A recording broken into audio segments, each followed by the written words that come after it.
Hello everyone. तो पिछले कुछ वीडियोस में हमने SSC maths, English and GS की कंप्लीट स्ट्रैटेजी जानी कि कैसे आप एकदम बेसिक लेवल से ले जाके एकदम हायर लेवल तक इन सब्जेक्ट्स को ले आ सकते हैं एंड एग्जाम में आप मैक्सिमम मार्क्स ला सकते हैं। तो आज हम बात करने वाले हैं चौथे सब्जेक्ट की, जो कि है जनरल इंटेलिजेंस एंड रीजनिंग।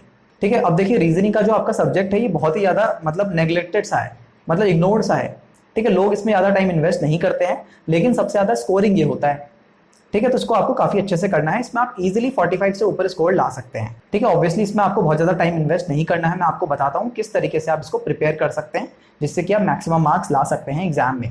ठीक है, कोई भी एग्जाम हो सकता है एसएससी का, उसमें आप अच्छे से इसको कर सकते हैं। अब देखिए, सबसे पहली बात, जैसा मैं बाकी सब्जेक्ट्स में भी कहता हुआ आया हूँ कि सबसे पहले आपको पता होना चाहिए कि यार इस पर्टिकुलर एग्जाम में किस टाइप के क्वेश्चंस पूछे जाते हैं। तो आपको कुछ नहीं करना है, आपको गूगल में सर्च करना है। जिस भी एग्जाम की आप प्रिपरेशन करना चाहते हैं उसका कोई एक सेट के इसके क्वेश्चंस उठाइए रीजनिंग के एंड सारे क्वेश्चंस को आप अटेम्प्ट करके देखिए। ठीक है, without any time limit obviously. तो उसमें आप क्या देखेंगे, उसमें आप मैक्सिमम क्वेश्चंस को अटेम्प्ट कर पाएंगे, आपको बहुत ज्यादा प्रॉब्लम नहीं आने वाली है। ठीक है, 25 क्वेश्चंस होते हैं जैसे कि एक शिफ्ट में, तो आप आराम से उसमें 18 से 19 क्वेश्चन तो आराम से आप कर सकते हैं। ऐसी कोई प्रॉब्लम आती ही नहीं है रीजनिंग में। ठीक है, अब ऑब्वियसली बात है, एग्जाम के टाइम क्या होता है, हमको एक पर्टिकुलर टाइम लिमिट के अंदर इसको कंप्लीट करना होता है। तो जैसे जैसे आप प्रैक्टिस करते रहेंगे और ऑटोमेटिकली आपकी स्पीड बढ़ती जाएगी और टाइम लिमिट के अंदर आप आराम से सारे के सारे क्वेश्चंस इनफैक्ट अटेम्प्ट कर सकते हैं। ठीक है, इसमें आप आराम से 45 से ऊपर ला सकते हैं।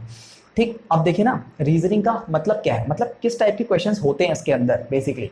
तो रीजनिंग और कुछ नहीं है, बेसिकली आपकी मेंटल एबिलिटी को टेस्ट करता है ये, यानी कि कितनी जल्दी मैं किसी लॉजिक पे आ पा रहा हूँ, कितनी जल्दी इसका हल मैं ढूंढ पा रहा हूँ।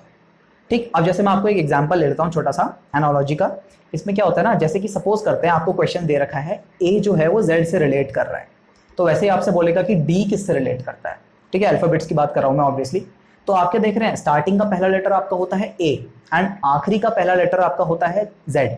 ठीक है, तो रिलेट कर गए। वैसे ही डी आपका रिलेट किससे करेगा, डब्ल्यू से करेगा। इस तरीके से आपको 4 ऑप्शन दे देंगे एंड आपको सेलेक्ट करना होगा। इस तरीके से क्वेश्चन बन जाता है। ठीक है, ऑब्वियसली ये आसान सा क्वेश्चन है, इतना आसान भी क्वेश्चन आएगा नहीं, बट यही सारे आपके कॉन्सेप्ट यूज होते हैं। ठीक, इस तरीके से बहुत सारे क्वेश्चन बन जाते हैं। इसके अंदर ना आप देखेंगे बहुत सारे आसान टॉपिक्स हैं। डिक्शनरी आपसे पूछा जाएगा, उसका ब्लड रिलेशन आपसे पूछा जाएगा। ब्लड रिलेशन ऑब्वियसली आप गेस कर पा रहे होंगे कि किस टाइप के क्वेश्चन बनते हैं। ठीक, एंड इसके अलावा डाइस से क्वेश्चन आता है, क्लासिफिकेशन से क्वेश्चन आता है एंड बहुत सारे क्वेश्चन बन सकते हैं जो कि आसान होते हैं। मेन प्रॉब्लम आती है कुछ पर्टिकुलर टॉपिक्स में, जैसे कि आपका होता है missing terms, odd one out and counting figures.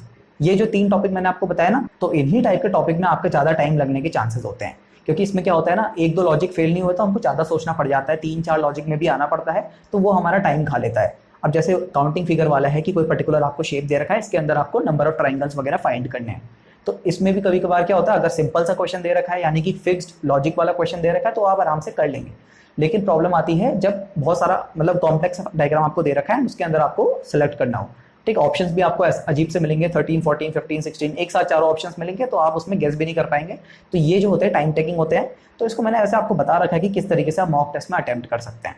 ठीक, अब आपको पढ़ना कहाँ से है, रीजनिंग की सबसे इंपॉर्टेंट बात हो जाती है। सारी चीज़ें तो मैंने आपको बता दी, बट आपको पढ़ना कहाँ से है, तो इसके लिए आपको बिल्कुल भी मनी इन्वेस्ट करने की जरूरत नहीं है। इसमें आप क्या देखेंगे, आप यूट्यूब की हेल्प से आराम से कर सकते हैं। थोड़ा आपको सर्च करना पड़ेगा डेफिनेटली, बट इसमें आजकल बहुत अच्छा कंटेंट अवेलेबल है यूट्यूब में। आराम से आप किसी भी टीचर का एक उठाइए एंड सारे के सारा टॉपिक्स कवर करने का देखिए। ठीक है, एसएससी की ही आपको रीजनिंग करनी है, बैंकिंग लेवल तक नहीं जाना है, क्योंकि बैंकिंग का लेवल थोड़ा डिफरेंट हो जाता है, कई चीज़ें उसमें डिफिकल्ट भी हो जाती है, जैसे सिलोजिज्म वगैरह। तो आपको क्या है ना, एसएससी का ही लेवल उठा के करना है, सारे के सारा टॉपिक कवर करते हुए चलना है। तो यहाँ से आपको अपने कॉन्सेप्ट्स को बिल्ड करना है एंड शॉर्ट ट्रिक्स वगैरह सीखनी है कैसे आप कर सकते हैं। अब अगली बात हो जाती है कि किस तरीके से आप प्रैक्टिस कर सकते हैं रीजनिंग की। तो प्रैक्टिस के लिए बेसिकली आपको फॉलो करनी चाहिए किरण पब्लिकेशन की बुक। इसके अंदर इतने सारे क्वेश्चंस है, मतलब बहुत सारे क्वेश्चन इनके अंदर दे रखे हैं, जिससे आप अपनी प्रैक्टिस को बहुत अच्छा कर सकते हैं।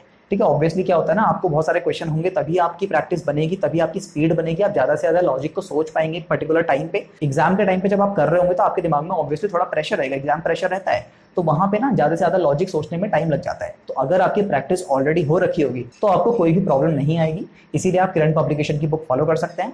इसके अलावा अगर आपको कोई बुक पता है तो वो भी आप डेफिनेटली फॉलो कर सकते हैं। ठीक है, एक ही बुक आपको फॉलो करनी है एंड अच्छे से उसको कवर करना है। तो ये रही यार इसकी बात। एंड मॉक टेस्ट के लिए तो मैंने आपको बता रखा है कि किस तरीके से आप मॉक टेस्ट के अंदर इसको अटेम्प्ट कर सकते हैं।